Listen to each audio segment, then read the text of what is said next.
자, 쏟아놓은 확인 문제 1번부터 살펴보도록 합시다. 1번 문제는요, 왼쪽에 있는 60분법의 각을 오른쪽에 있는 호도법의 표현과 매칭시켜보는 문제입니다. 우리가 일반각과 호도법을 공부하면서 각의 새로운 표현 방법을 배웠었죠. 라디안, 1라디안을 파이분의 180도 이렇게 각을 표현하는 방법이 60분법이 아닌 또 다른 표현 방법이 있다라는 것을 배웠습니다. 즉 다시 말하면 1 또는 라디안, 호도법의 표현으로 바꿔보면 180분의 파이 라디안이다 라고 표현할 수 있다는 걸 공부했었죠. 자, 이것을 이용하면 1번 문제 어렵지 않게 해결할 수 있을 것 같네요. 자, 먼저 가로 1번부터 살펴보도록 할까요? 15도라고 되어 있습니다.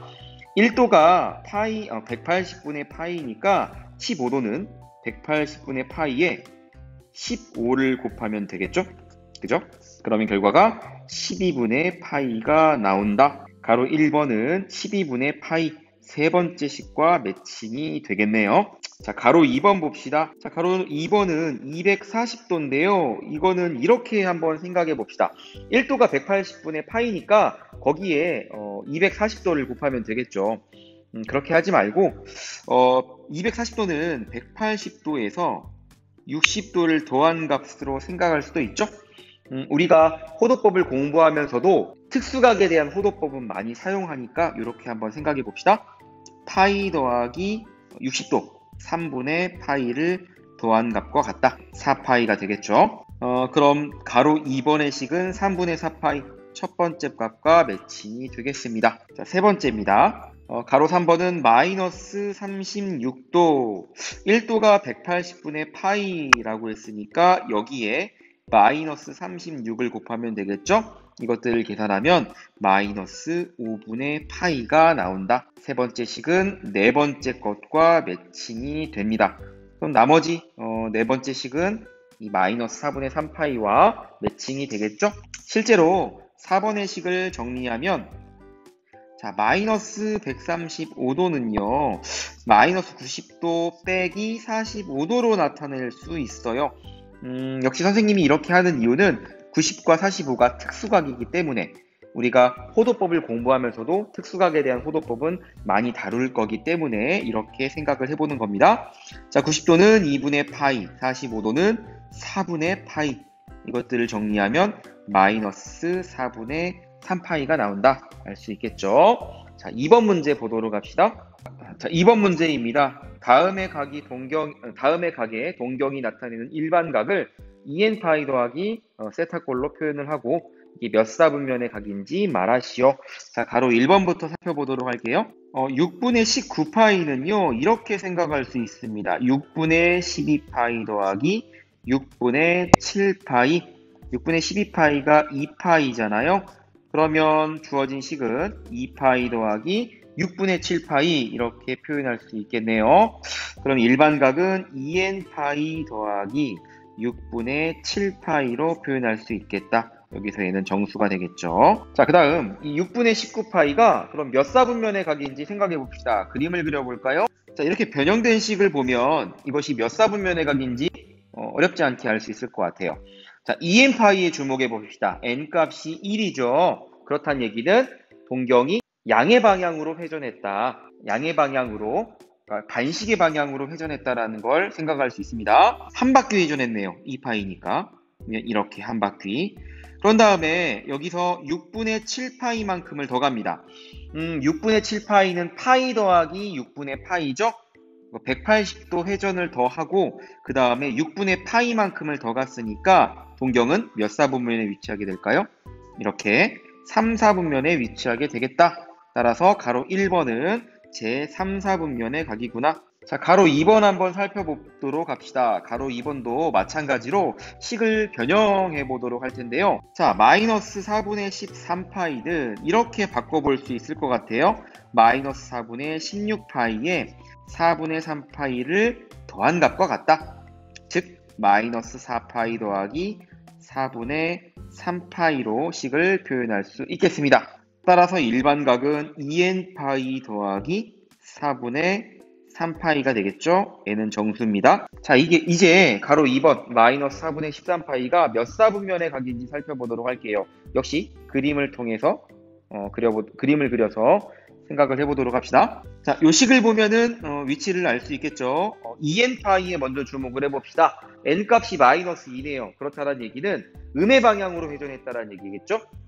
다시 말하면 시계 방향으로 두 바퀴 회전을 했다는 얘기입니다. 이것이 마이너스 4파이가 되겠죠. 그럼 동경의 위치는 이렇게 위치할 텐데 여기서 4분의 3파이만큼을 회전했대요.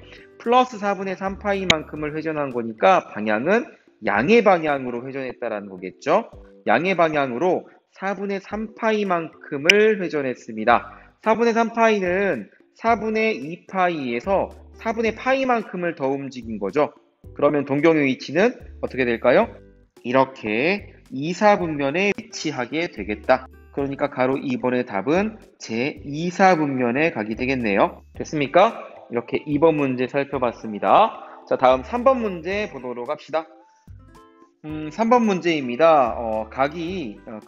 크기가 세타인 각을 나타내는 동경과 크기가 4세타인 나타내는 동경이 일치할 때, 그럴 때 세타의 값을 구하여라.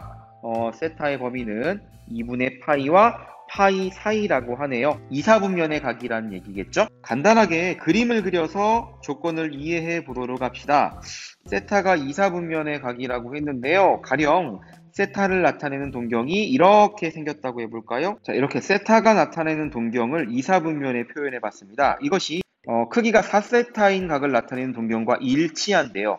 4세타의 값이 정확하게 얼마인지는 모르겠지만 동경이 일치한다고 했으니까 가령 이렇게 생각할 수 있을 것 같네요. 4세타의 크기가 예를 들면 이렇게 된다고 한번 해볼게요. 동경은 일치해야 되는 거니까 동경의 위치는 이렇게 세타와 같아지겠죠?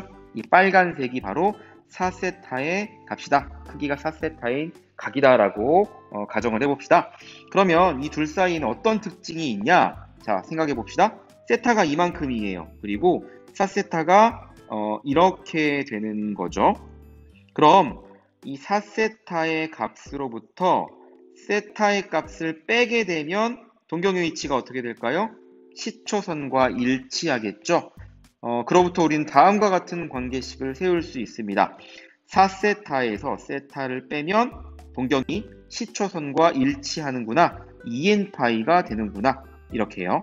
즉 세타의 값은 3분의 2n파이가 된다라는 얘기입니다. 자, 그런데 이 세타가 2사분면의 각, 그러니까 2분의 파이보다 크고 파이보다 작다라고 했잖아요. 2파이보다는 크고 3분의 2n파이가 파이보다는 작다. 자, n이 정수라고 했으니까 정수의 값을 대입해 봅시다. 일단 음수면 안 되겠죠. 2분의 파이보다는 커야 되니까 n에다가 1을 대입하면 아마 세타의 값은 3분의 2파이가 될 겁니다. n에다가 2를 대입하게 되면 세타의 값은 3분의 4파이가 되는데 그렇게 되면은 파이를 벗어나게 되는 거죠. 따라서 주어진 조건을 만족하는 세타의 값은 3분의 2파이가 되겠구나라는 거를 생각할 수 있겠네요. 자, 3번의 답은 3분의 2파이가 되겠습니다. 됐죠? 자, 마지막으로 4번 문제 살펴보도록 합시다. 자, 4번 문제입니다. 4번 문제는 요걸 구하라는 거예요. 이 도형의 넓이를 구하라는 건데 명화와 대오의 방법으로 각각 식을 세워서 값을 찾아보는 문제입니다. 같이 살펴보도록 합시다. 먼저 명화의 방법을 볼까요? 명화의 방법은 부채꼴의 넓이를 원의 넓이에 360분의 알파를 곱해서 중심각의 크기가 이렇게 알파도 60분법으로 표현됐을 때 원의 넓이를 이용해서 부채꼴의 넓이를 구하는 방법입니다. 대오의 방법을 보면 반지름의 길이가 주어져 있고 중심각의 크기가 세타, 라디안, 호도법으로 주어졌을 때 그 부채꼴의 넓이 구하는 공식을 이용해서 문제를 해결하는 방법이 되겠습니다. 자, 먼저 명화의 방법으로 식을 세워볼까요? 명화의 방법은 원의 넓이를 이용해서 부채꼴의 넓이를 구하는 것입니다. 자, 그럼 구하고자 하는 도형의 넓이가 이 부분의 넓이를 구하는 거니까 이렇게 생각하면 되겠죠? 큰 부채꼴의 넓이를 구한 다음에 작은 부채꼴의 넓이를 구해서 빼주게 되면 이와 같이 구하고자 한 도형의 넓이를 알 수가 있겠네요. 자, 그럼 큰 부채꼴의 넓이를 명화의 방법으로 구해봅시다. 반지름의 길이가 20cm라고 했으니까 원의 넓이는 파이 r 제곱, 그쵸? 자, 여기에 360분의 알파, 중심각의 크기가 120이니까 이렇게, 이것이 바로 큰 부채꼴의 넓이가 됩니다. 여기서 작은 부채꼴의 넓이를 빼주면 되겠네요. 자, 작은 부채꼴은 반지름의 길이가 8인 부채꼴이네요. 그럼 원의 넓이는 파이 r 제곱 8제곱 120을 곱하면 작은 부채꼴의 넓이를 구할 수가 있겠죠? 자, 계산해 봅시다. 360분의 120은 3분의 1이 되는 것 같아요. 그죠? 앞에 있는 식은 3분의 400파이가 되겠고, 뒤에 있는 식은 3분의 64파이가 되겠다. 그럼 3분의 336파이가 되죠? 그러면 112파이가 답이 되겠네요. 자, 명화의 방법은 이렇습니다. 자, 이제는 대호의 방법으로 식을 세워볼까요? 대호의 방법은 각의 크기가 라디안, 호도법으로 표현되었을 때 넓이 구하는 공식을 이용해서 풀어보는 방법입니다. 60분법으로 표현되어 있는 이 중심각의 크기 120도를 호도법으로 바꿔봐야겠죠? 이 120도는 80에서 60을 뺀 거와 같으니까 파이 마이너스 3분의 2파이가 되겠네요. 자, 그럼 큰 부채꼴의 넓이를 구해봅시다. 반지름의 길이가 20이니까 2분의 1 곱하기 r 제곱 20의 제곱 세타 3분의 2파이. 자, 다음 작은 부채꼴의 넓이는요. 반지름의 길이가 8이니까 2분의 1 8제곱 3분의 2파이, 이렇게 식을 세울 수 있겠네요. 자, 정리해볼까요? 2가 약분이 되고요. 그럼 앞에 있는 식은 3분의 400파이, 뒤에 있는 식은 3분의 64파이, 역시 같은 결과가 나오는구나 라는 걸 알 수 있습니다. 명화의 방법은 중심각의 크기가 60분법일 때 넓이를 구하는 방법으로, 대호의 방법은 호도법으로 중심각의 표현되었을 때 부채꼴의 넓이 구하는 공식을 이용해서 푸는 방법이었습니다. 이렇게 소단원 확인 문제에 있는 네 문제를 해결해 보았습니다. 수고하셨습니다.